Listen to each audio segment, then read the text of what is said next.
ہر زائر کربلا اپنے آپ سے 3 سوال ضرور کرے۔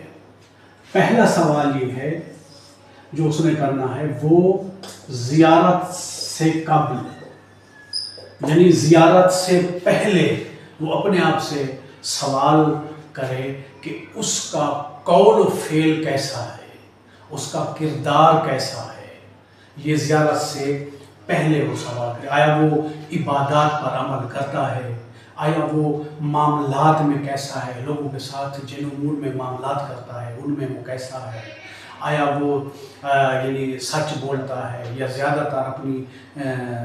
زندگی میں ایام زندگی میں وہ جھوٹ بولتا ہے۔ یعنی وہ یہ سوال اپنے آپ سے پہلے کرے، یعنی زیارت سے پہلے، کہ وہ کیسا ہے،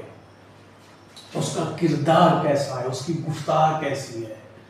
اور دوسرا سوال جو ہے اس نے زیارت کے دوران کرنا ہے کہ جن دنوں میں وہ زیارت کر رہا ہے وہاں پہ مختلف حرموں میں جا رہا ہے، اور تو اس وقت دیکھیں کہ وہ اس وقت اس کا قول و فعل کیسا ہے، اس کا کردار کیسا ہے، وہ کس طرح جو ہے وہ چیزیں انجام دے رہا ہے، آیا وہ اس سے فرق کرتی ہیں یا وہ جیسے پہلے زیارت سے پہلے تھا ویسا ہی ہے۔ اور تیسرا سوال یہ ہے کہ جو اس نے کرنا ہے وہ زیارت کے بعد کا ہے، یعنی زیارت کے بعد جو ہے اس کو کیسا ہونا چاہیے، اس کا قول و فعل کیسا ہونا چاہیے، آیا جو وہ زیارت کرنے کے بعد جو زیارت کی ہے اس نے اس پر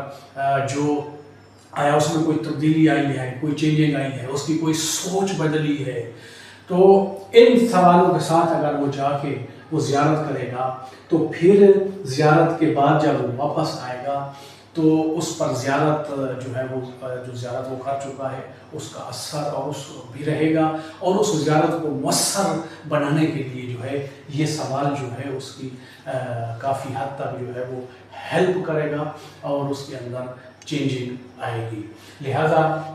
ہر زائر کربلا اپنے آپ سے یہ 3 سوال ضرور کرے۔ آپ کو ہمارا موضوع اچھا لگا ہو، آپ کو ہماری باتیں پسند آئی ہوں تو ہمارا چینل انسان دوست کو سبسکرائب کرنا مت بھولیے گا۔ شکریہ۔